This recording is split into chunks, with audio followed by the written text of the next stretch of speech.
Hi, this is Mike Billington with the EIR and the Schiller Institute, and I'm very pleased to have with me Chandra Muzaffar, a longtime friend of the LaRouche movement, an international Islamic scholar and political scholar from Malaysia. And let's begin, Chandra, by I'll just identify the fact that you're the founder and the president of the International Movement for a Just World, which is just known internationally as JUST, since its founding in 1992. I noticed on your website that it says, quote, "For the first time in history, a global empire has emerged." So let me ask you to say a few words about JUST and explain that statement, and say something about the purpose and the history of the JUST. Okay. Thank you, Mike, for this invitation, this opportunity to discuss certain issues which are important to both of us.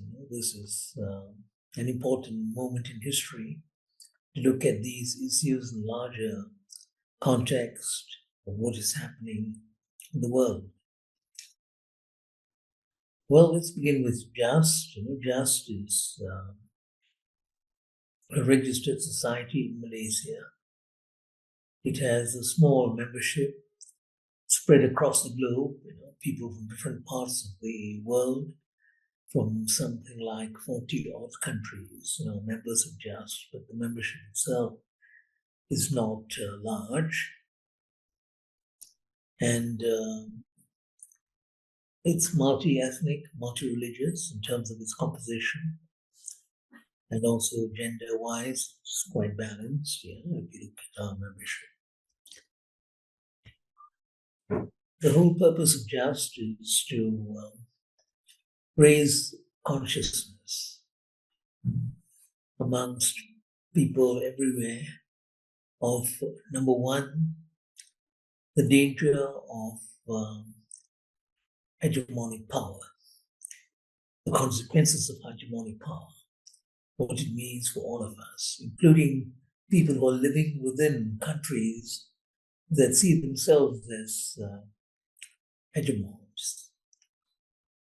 This is something which we see as part of our agenda, to raise people's awareness and to articulate an alternative, a multi-religious, multi-ethnic alternative, in a sense, multi-civilizational alternative that draws out the values from the different civilizations, cultures,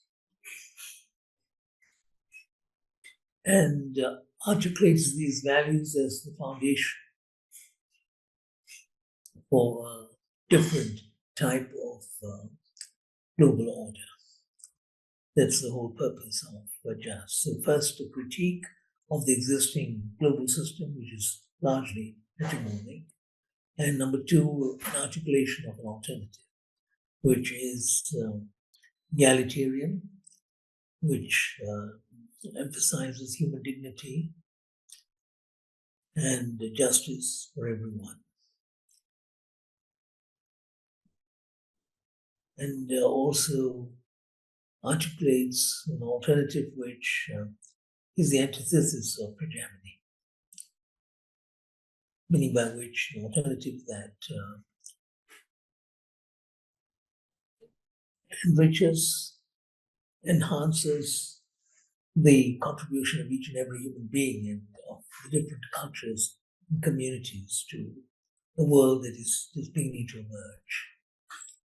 Now, that statement that you quoted just now, Mike, about a global empire that had emerged for the first time in history, is a reference to the first part of JUST's mission, the hegemonic world we're talking about. That's the global empire, led by the US, certain other countries in the West, elites from the West, and from the non-Western world too. were part of this hegemonic pattern of power. And it's a global empire because if you compare it to the empires of the past, whether it was the Roman Empire or the Persian Empire or the Ottoman Empire, none of them had the same sort of global reach in terms of the tentacles of the empire stretching everywhere, encompassing the whole world. They didn't have that sort of reach. So I think it's right to say that this is the first global empire in that sense, the American-led empire, in terms of its reach, its impact. Right. It is not an attempt to judge the empire. All that we're saying is there is such an empire, and we're concerned about it because it is hegemonic and therefore has a certain impact upon people. And that's what we're concerned about. You also created another organization or participated in its creation called SHAPE Humanity and Planet Earth, SHAPE, together with Richard Falk, whom I think many people watching this will know Richard Falk, and Joseph Camilleri from Australia as co-conveners. You've sponsored several international conferences addressing the growing danger of war and of nuclear war. How do you see the purpose of that organization in itself? Very similar, Mike, in many ways to JUST, which is why JUST is an active supporter of SHAPE. And we have helped SHAPE in some of its programs. The difference is the emphasis which SHAPE gives to the danger of a nuclear war. We are also concerned about it, but I think SHAPE has made it its principle, or one of its principal goals, to look at the question of nuclear weapons and its impact upon the world.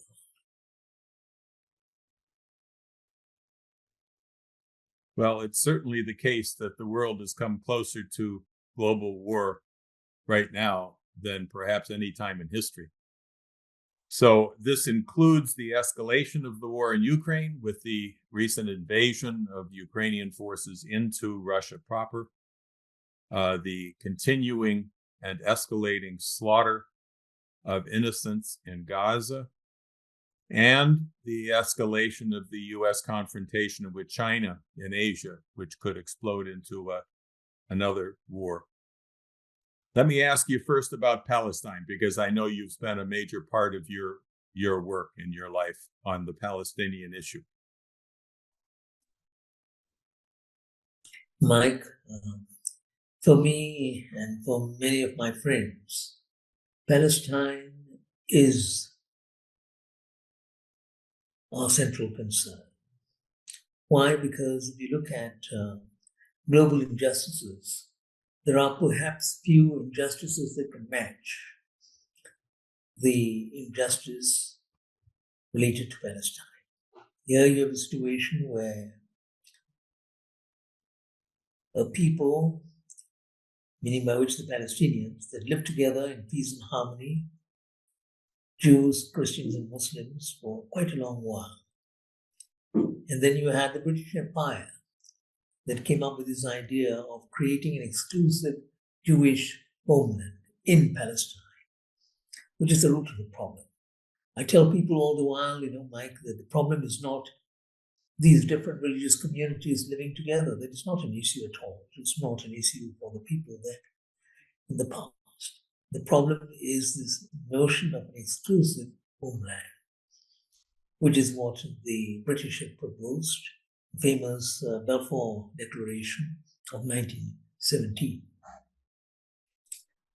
And it fits in with the pattern of British colonial rule everywhere, which is, to divide people, to create animosity, amongst different communities and use that animosity as the basis for domination, which is what the British had done in India, in parts of Southeast Asia, parts of Africa, during its long colonial rule. And Palestine is very much part of the same thing from that perspective. It is a colonial project, and like other colonial projects, it resulted in the expulsion of the indigenous people, in wars, in bloodshed, and it has not been resolved to this day. So this is why I think Palestine is so important, It is perhaps the one challenge which stains our conscience as a family, first because of the way in which the issue was manipulated and how it became an issue through colonial manipulation, and then of course what it did as a result of that to the people, and how it has continued for more than 76 years. And it's difficult to resolve this, partly because of the powerful vested interests linked with the creation of Israel and linked with Zionism. The fact that this is a racist ideology, Zionism, which has nothing to do with Judaism, and that is something that we keep emphasizing over and over again. Zionism is Zionism, Judaism is Judaism. It's totally different. And so you have this Zionism parading as the ideology of the Jews, of contemporary Jews, when actually it is a betrayal of the Jewish religion itself.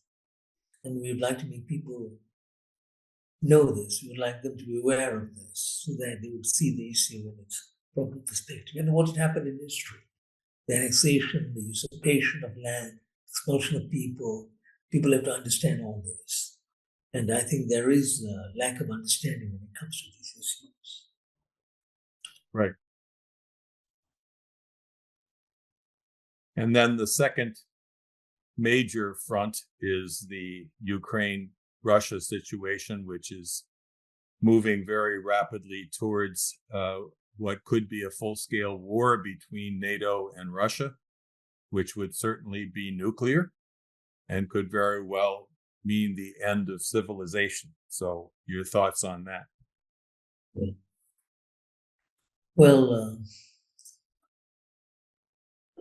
I agree with what you just said about what the Ukraine war could lead to, but I don't know whether that'll happen. One can argue that if all of us in the global south and in other parts of the world got together and told the US and its allies and the government in Ukraine that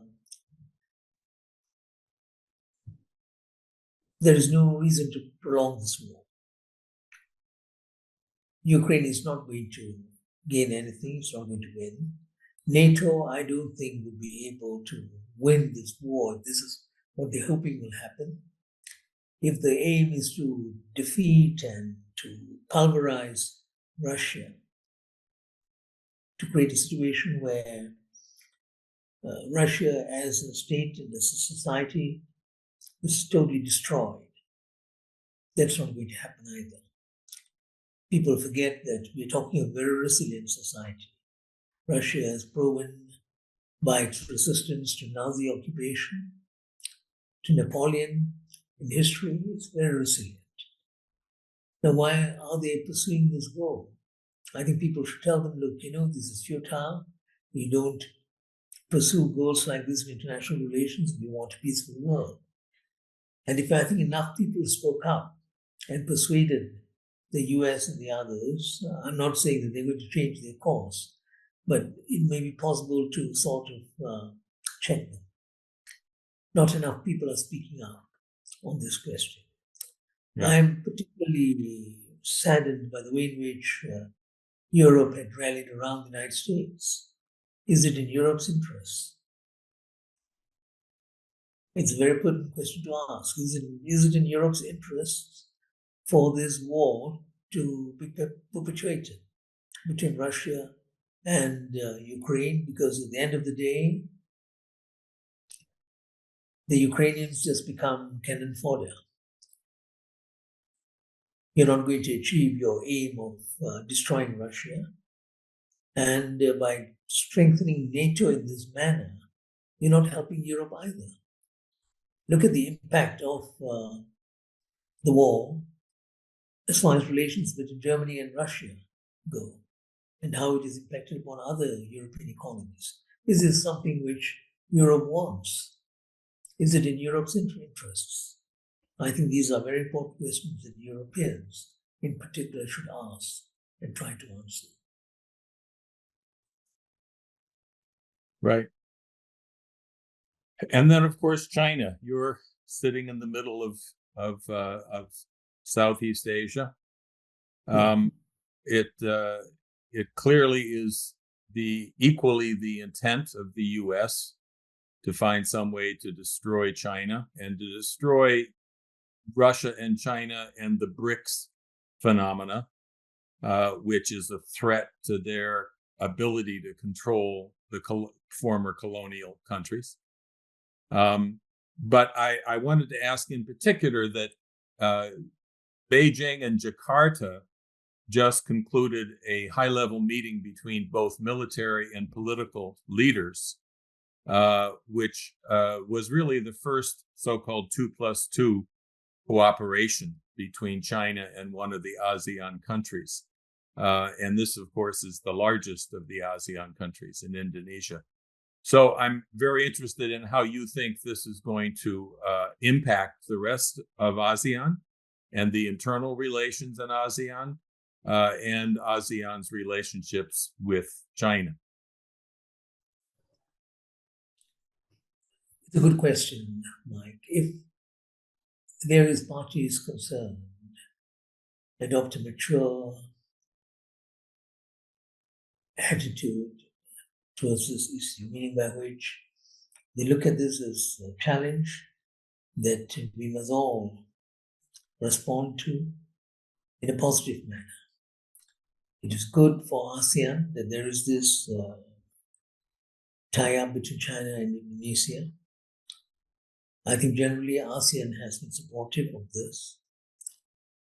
And Indonesia is the biggest of the ASEAN states, as you noted a while ago, and it is the most important. There would be no ASEAN without Indonesia. And so this attempt to strengthen relations between China and Indonesia, especially in matters pertaining to security, economic development, and so on, I think this is something that is most welcome. There would be people who would try to wreck this, that's for certain. Those who would not want to see these countries coming together. And it's a pity that they continue to harbor intentions which smack of colonial mentality, of the colonial mentality of dominance and control. If they had a different sort of approach and different sort of mindset, they would allow this relationship to flourish between ASEAN and China, former colonies, and China and Russia. China and Russia, they are very important in terms of world politics, as you had hinted just now, Mike, because taken together, they control this vast area of the world, the Eurasia region. And Eurasia is vital to the globe. He who is in Eurasia and is able to set the tone and tenor of the development of Eurasia will have a very big impact upon the world, which is why I think the US and Britain and so on are very concerned about. Britain has been obsessed with this issue for a long while. It goes back to the colonial period. The emergence of cooperation between Russia and its neighbors and so on. And given what the British Empire has done in the past, and what it is doing today and will continue to do in the future, they will do all they can to wreck this attempt at forging stronger ties between China, Russia, countries like Indonesia, and perhaps even countries which are not part of Southeast Asia, but in South Asia and West Asia. Russia and China are very cognizant of this. They want to strengthen these relations, and I think it is for the good of people in this region and for the good of people everywhere if this happens. Right. How do you think internal relations within ASEAN are being affected by this whole question of the U.S. effort to bring about a confrontation with China and the Philippine situation, for instance? Yes, I think Philippines, it is something which concerns all of us, the neighbors of the Philippines and others. And one hopes that the Philippine government will be sober in its response to this. We shouldn't fall into the trap that the Americans have prepared for all of us. It's not in the interest of the Philippines to fall into this trap. The Philippines should assert its independence, and it should give greater priority to its own sovereignty. That is what is important. The issues which separate the Philippines from China, which have led to some of the recent skirmishes, I think these are issues which can be resolved very easily through diplomacy.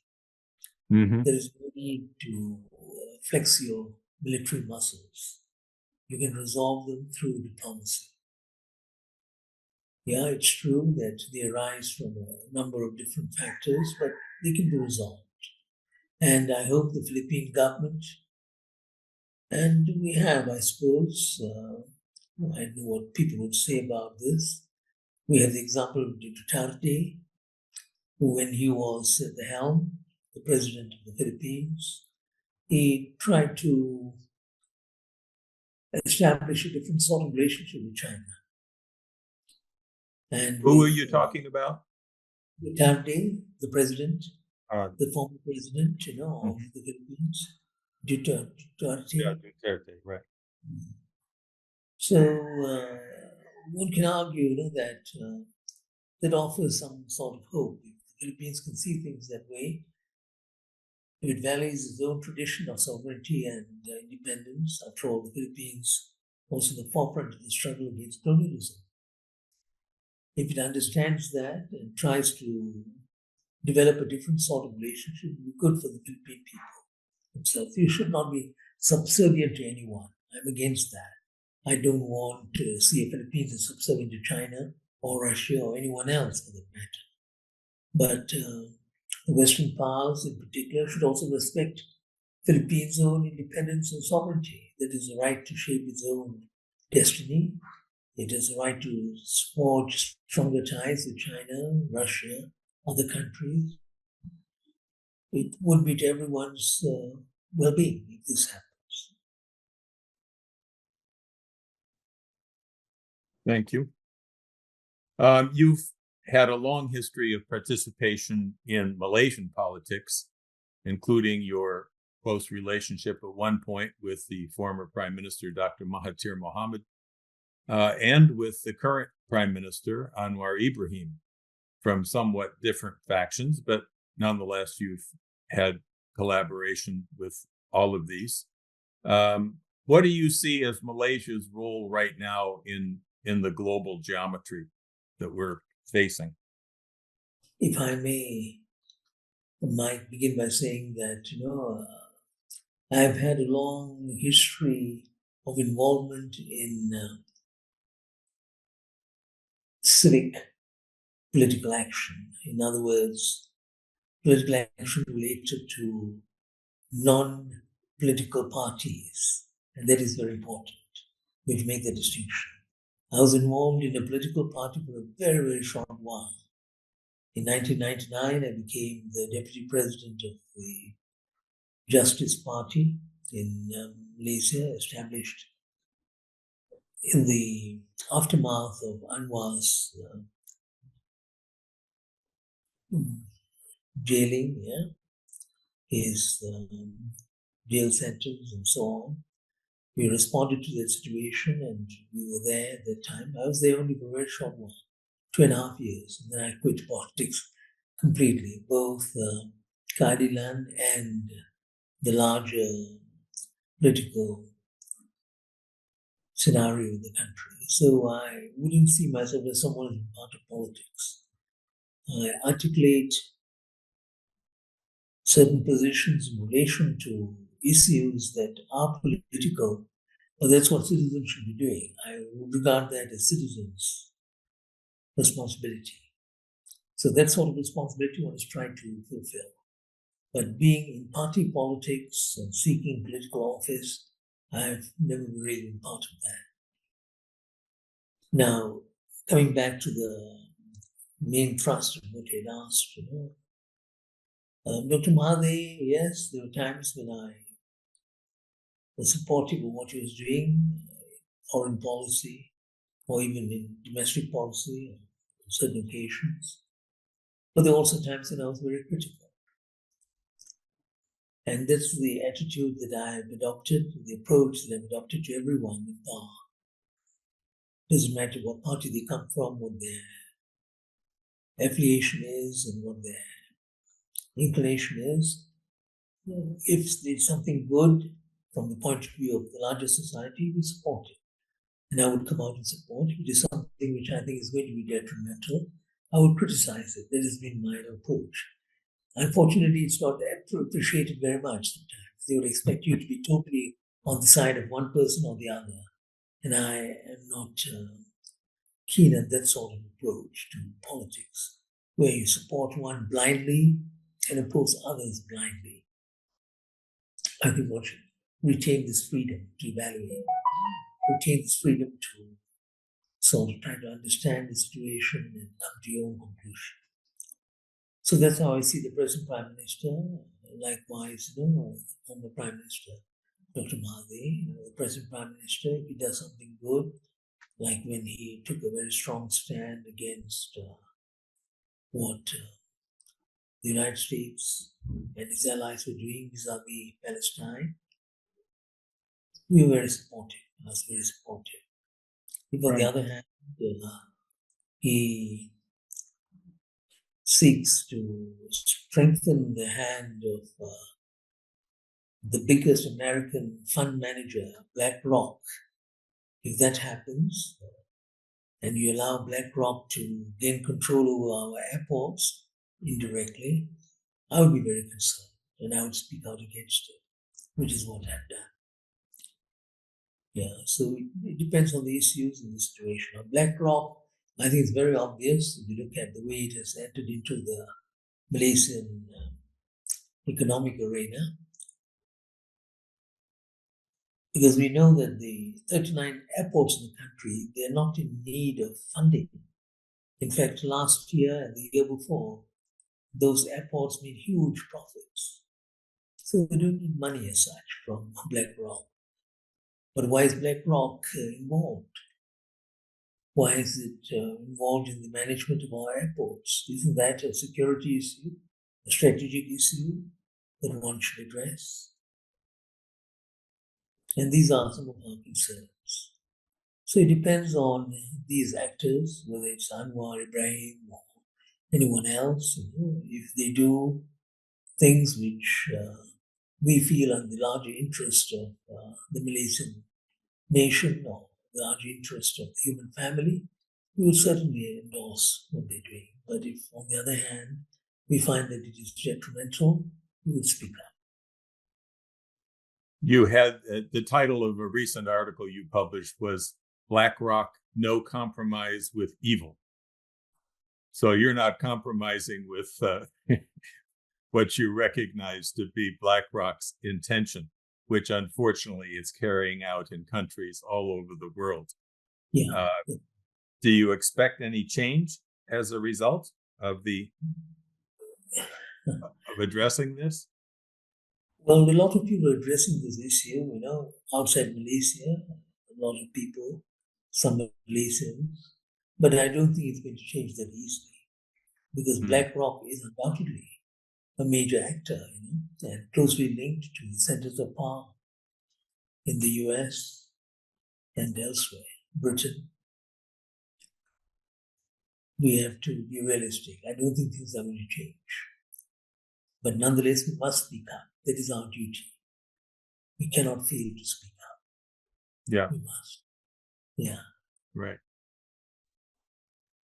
So on another side of your role, you are known, as I mentioned earlier, you're known internationally as an Islamic scholar, even though you've been very critical of some factions within Islam. Could you comment on that and on the role of the current rise of Islamophobia in the Western world today? Yeah. Two different issues here, but perhaps interrelated. Yeah. The first thing is about one's role vis-a-vis Islam. I don't see myself as an Islamic scholar, and I'm not an Islamic scholar in the sense that I'm well versed in the scriptures and all the rest of it. I'm not, but I'm a student of society, and I see my role as a political commentator. And among the things that I comment upon are issues pertaining to Islam and politics. And my concern has been with the way in which Islam is perceived by others and even by some Muslims. That's part of my concern. And you alluded to it. Islamophobia is something that I've been very concerned about for a very long while, and I've written quite a bit on this subject. I find that Islamophobia has deep roots in history. It goes back to the period before the Crusades. This attempt to demonize and to project Islam in a certain manner in the West. And that has continued, even though the West has also produced some very fine scholars on Islam, who are open-minded, who see the goodness in Islam and who are able to relate to it. So that's also been part of Western history and the Western interaction with Islam. So there are different dimensions to it. But Islamophobia is a product of a lot of factors. It goes back to the rise of Islam, the early confrontation between Islam and the West, and later colonialism, because that had a very big impact. Most of the Muslim countries that interacted with the West were colonized by Western society. So are others who are not Muslims who were colonized, but colonialism played a very big role. And in the post-colonial era, that's our era after the Second World War, you find that this is continuing. Partly because one of the major resources that is so vital to the industrial world, oil, the major producers of oil are Muslim states. And because oil flows beneath the feet of Muslims, you find that the centers of power in the West have never been comfortable with this, because they want to control oil. They want to control its production and its export and distribution and so on. And they find that independent-minded Muslim countries, they're an obstacle. If they don't want to just do the bidding of the US or Britain or some of the other Western powers, they will be targeted. And this is what has been happening for quite a long while. But let me also add very quickly, it's not just Muslim countries that are targeted. A lot of non-Muslim countries have been targeted too, for strategic reasons, reasons connected to resources, reasons connected with global economic or political power. So that's the challenge that we face. And one hopes that Muslim countries and Muslim groups that respond to this challenge, they would do it in such a manner that they would help people resolve these challenges for the benefit of everyone, that they would do it in such a way that it does not smear relations between Muslims and others. And I would regard those who seek resort to arms, who use violence, I would regard Muslims who do that as individuals who are doing something that is detrimental to Islam. But let me also add very quickly, as many people know, that many of these so-called terrorist groups are actually linked to Western intelligence in some way or other, like what had happened in the case of Turkey and countries around Turkey some years ago, and it's still continuing this challenge, where you have Islam being tarnished as a terrorist religion, mainly because it serves the interests of people who want to project Islam that way. So if you look at the history of ISIS, if you look at the history of Al-Qaeda, and especially Al-Qaeda and ISIS, if you look at their histories closely, very strong links to the Western centers of power, and especially to their intelligence networks. This is a fact that has not been highlighted often by the mainstream media. We know of some of these groups that had controlled oil in Iraq, for instance, in Syria. They were selling oil to the terrorist groups, claiming to be fighting the terrorists, but they were selling oil to them, helping them to indulge in the terrorist activities. So this is something which I think people should look at very carefully. The manipulation of terrorism, like the manipulation of many other things, by the colonial and neo-colonial centers of power. Right. For the unions. What do you think about the Iran situation now? And what do you think they're going to do in these circumstances? The Iranian leadership, by and large, is a leadership which is quite rational. They calculate very carefully, they look at the various options. If you look at what they did in April 2024, after what had happened to Iran in Damascus, it was a rational calculation. They didn't want an all-out war, but on the other hand, they wanted to send a message.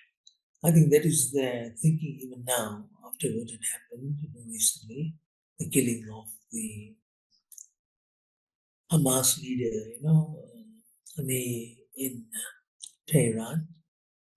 They didn't just sort of react emotionally. They've been calculating, looking at various options and so on, because they have to think of Gaza, they have to think of Lebanon, they have to think of the Houthis in Yemen. They have to think of all these actors, and they have to look at the United States of America too. You get the impression that the US understands certain dimensions of this, at least certain individuals, which is why the US, in a sense, worked hand in glove with the Iranian government in the situation that emerged after that recent episode, where people thought Iran would act very strongly against Israel, but they didn't. And then I think it's partly because the US also did not want that sort of rash action to happen. And all parties concerned, with the exception of perhaps Netanyahu, I think all the other parties concerned were quite measured in their response. Yeah. Iranian leadership, if one had to describe them in a sentence, Mike, I think they Pardon me? the Iranian leadership, if one had to describe them in a sentence, I think they'll continue to be measured and careful in the way in which they respond to situations. They will not start a war. Well, right.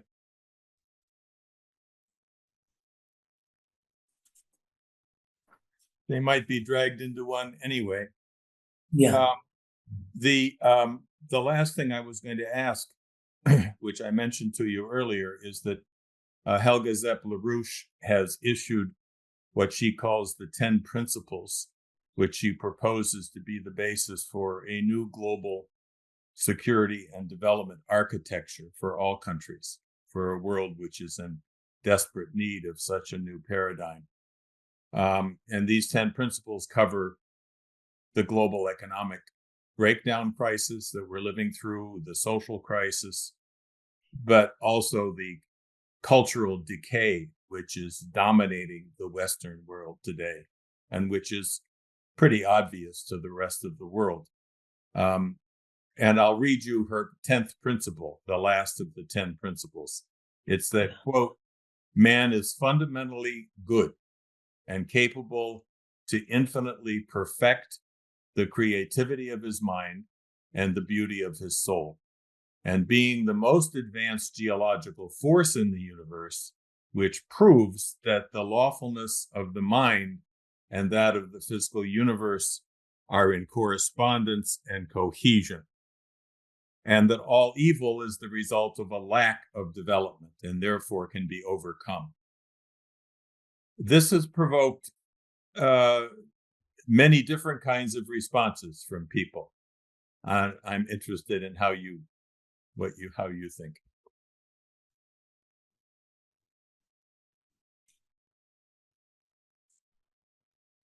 In principle, Mike, I support this notion of linking peace to development, and the underlying principles behind Helga LaRouche thinking and the thinking of the Sheila Institute, including this clear vision of the human being, inherently good, capable of developing his or her goodness, and the tremendous potential for this. This is something which I agree with. I'm very comfortable with this sort of thinking because it is the sort of thinking which coincides with, that runs parallel to what all the major religions tell us about the inherent goodness of the human being. All the major religions, if you look at them in great depth, that is what they also believe in. And it will lead to a better world if we can help that inherent goodness to shape our public policies, our attempts at ameliorating the human condition. But that's not happening because there are always other forces that are opposed to this.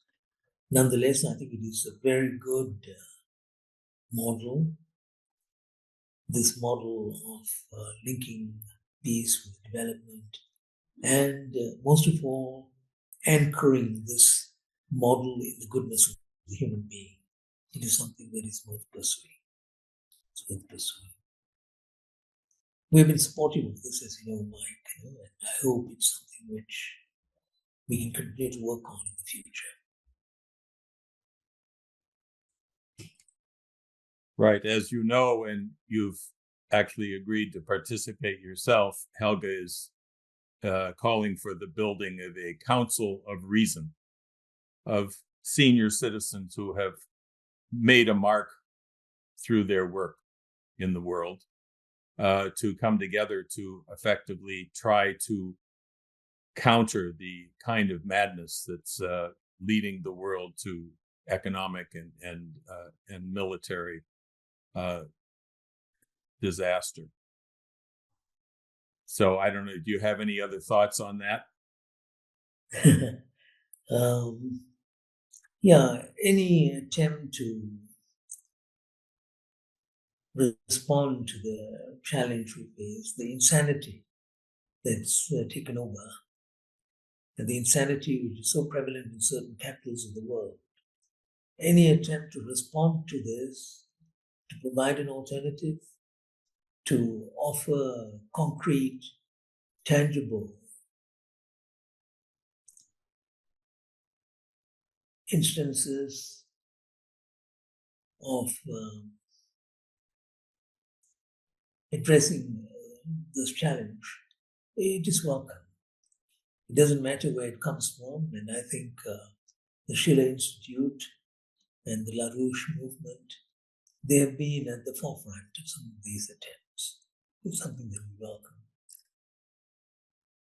And it's good they brought different people together. I'm aware of the IPC meetings and so on. I participated in a few of them. It is an attempt to respond to the challenge of the hour. It is for that reason something that we should all encourage, we should support this endeavor. Good. I encourage you to attend as often as you can. Everybody always appreciates your contributions at those meetings. You may not know, the last two meetings have been quite explosive. We had over 500 people, both last week and the week before, from over 50 countries.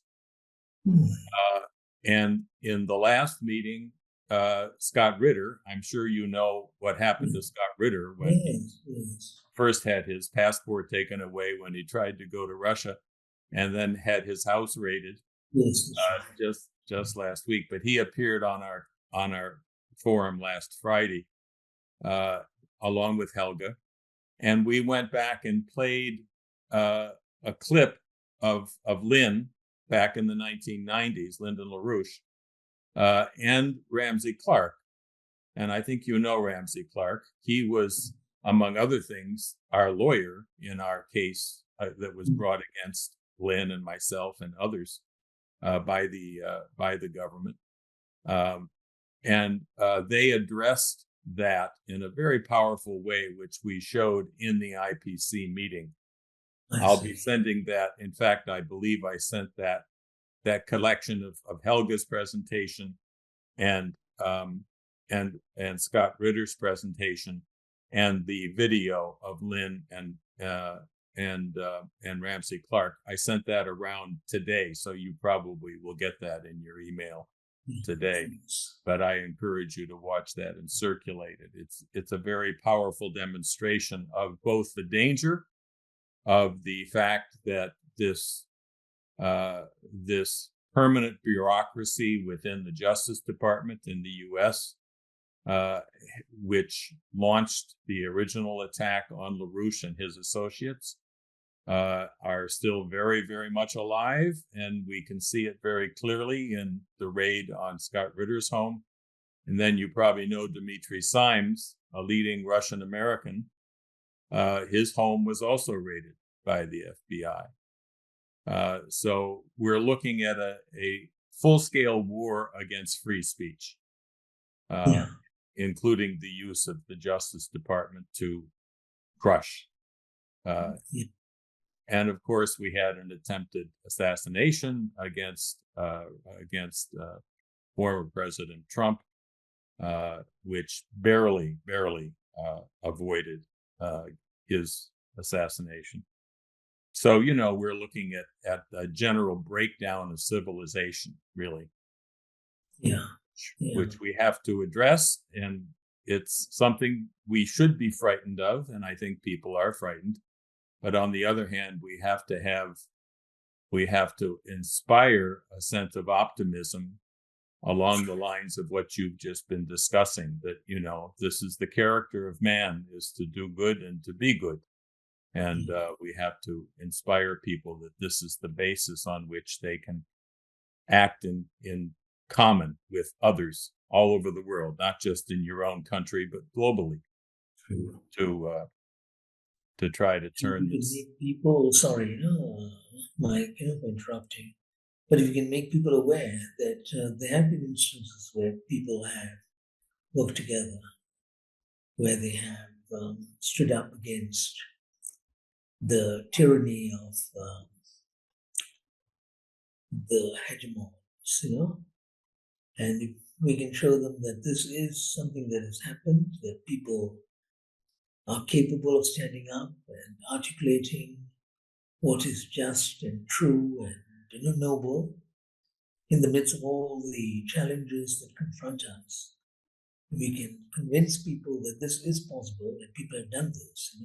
Scott Ritter is an example, and various other individuals and movements are examples of people have stood up. And if we can tell them, look, this is possible. Mm-hmm. And I think it is one of those recent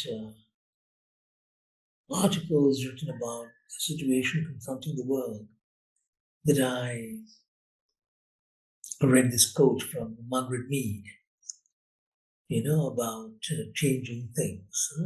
Margaret Mead, the anthropologist, she had said that all change that has taken place is due to the work of a small number of people who are prepared to place the interests of the larger community of the whole over their own interests and the interests of small, little, fragmented elements. If we can do that, we can look at the larger interests and work together, then I think it would be something worthwhile. Well, even in opposing what is happening today, I feel sad that even the peace groups are not able to work together. And they're all committed to the same goal, and they're all sincere in different ways. They should learn to work together. Yes, I agree. That was the purpose of the International Peace Coalition, which yes. Helga stated when she basically brought that movement into being. She said there's many, many different peace organizations, but they have different politics. But if we have a nuclear war, it's not going to matter what your politics were. There won't be anybody left to celebrate victory or loss.